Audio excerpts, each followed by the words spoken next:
Okay, grade 8. So you've seen the first law, you saw the one that spoke about how angles on a straight line are supplementary. So here's our second one.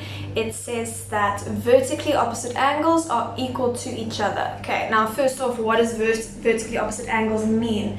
It means if you have two straight lines that cross each other and they form this X shape, okay, that means that the angles opposite each other are equal. So that would mean that this angle and this angle are equal to each other, and it also means that these two angles are equal to each other. Okay, and just like with angles on a straight line, if ever you're going to use vertically opposite angles to solve anything, you need to include a reason, and your reason for vertically opposite angles is vert up angles. Okay, so this is our reason for whenever you're going to use this geometry proof. Okay, now there are some examples on your page. You just want to quickly get it up. Okay, so you've got some examples on your page. I'm going to go through those two with you, but I do want to show you a few more as well. Okay, so we're going to do those two first, and then I'm going to do a few more with you. So in order to use this law, you're going to use it, or this geometry rule, you're going to do it the same way as you did with angles on a straight line.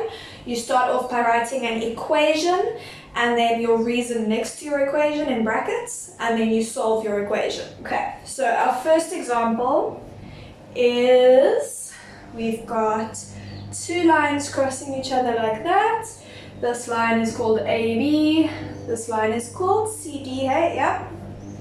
And then they tell us that this is Y, this is X, and this is 72 degrees. And we have to figure out what X is equal to and what Y is equal to. Okay, now what I want you to do whenever you get a question, if you see that X shape, you're going to pick up your highlighter and you're going to go over that X shape with your highlighter.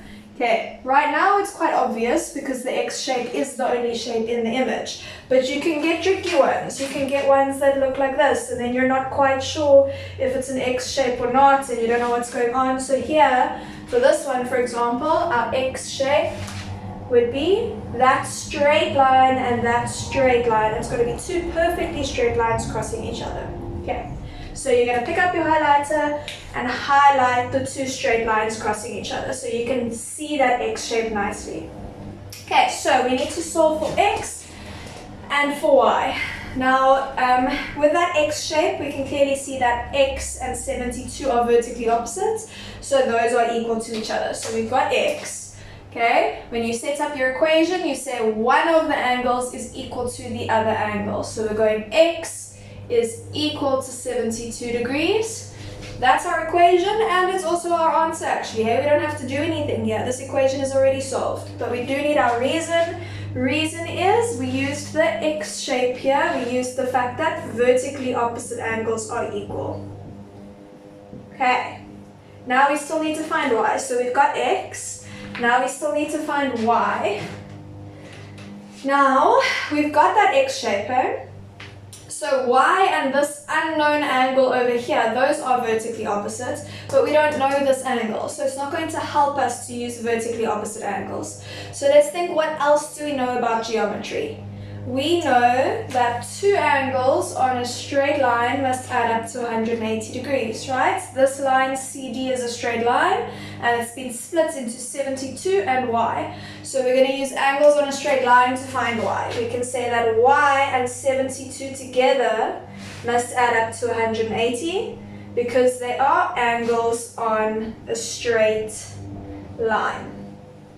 Okay, and now we do have to solve for Y. So we hop our 72 over, we subtract it, so we've got Y equals 180 degrees minus 72 degrees, and that gets us Y equals 108 degrees.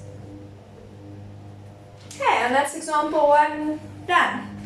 Okay, so I'm going to pause you there, put the second one up, and then those are the two from your worksheet, and then we're going to do a few more.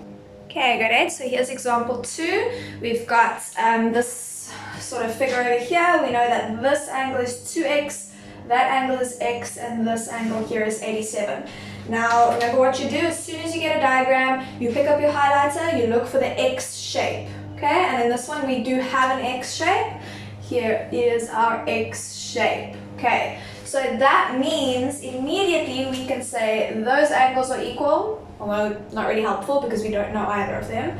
And this 87 is equal to this whole thing on that side. Okay, one whole angle must be equal to the opposite entire angle. So even though this angle's been split in two, it doesn't matter. This whole angle equals that whole angle. So we write our equation, which is that this whole angle, which is 2x and x together, right? So we'll say 2x and x together must be equal to that 87 degrees. And we know that because we had that X shape, the cross shape, which is vertically opposite angles. Okay, and we've got our equation, we've got our reason, now we need to solve our equation. So let's solve here. Okay, all of our terms are where they need to be. My x's are on the left, my constants are on the right. So now I just simplify both sides. So I add together these two, they are like terms. 2x plus 1x is 3x, and that's equal to 87 degrees. And then remember, you divide both sides by the coefficient of x, which is 3 here. So we divide both sides by 3, and we get that x is equal to, oh, I think 29 degrees. So we found that x is equal to 29 degrees. Now just for fun, we haven't done it on your notes, but just for fun. Oh, okay, never mind, it's not labeled on the diagram, don't stress about it. Okay, so I'm going to do a few more with you, some slightly tricky ones, and then I'm hoping you guys can manage. As you've noticed, don't forget angles on a straight line, hey? So we've now got two laws, which means in your worksheets, I'm going to be asking you on both of those laws. Every time you learn a new law, you're adding it to your geometry toolbox. It's not in a whole new box, okay? You're adding it to your toolbox. Okay guys, here's example 3. It looks a little bit complicated. So if you look at this diagram and you really look and you really focus, you can see we've actually got 3 X shapes. Sorry about that. You can see we've actually got 3 X shapes. I'm going to try and color code. Oh, I don't have enough colors. Okay, I do. I'm going to try and color code them. So we've got the X shape here of that horizontal line with that diagonal line. Okay, that's one of our X shapes. We've got an X shape with the horizontal line and the vertical line.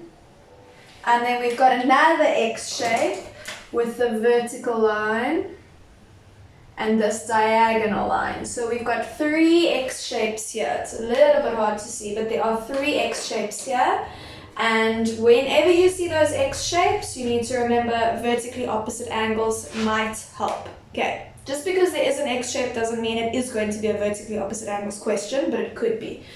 Okay, so now they've actually broken it down for us. So we need to find the values of X and then Y and then Z and then A in that order. Okay, so starting with question A, we need to find the value of X.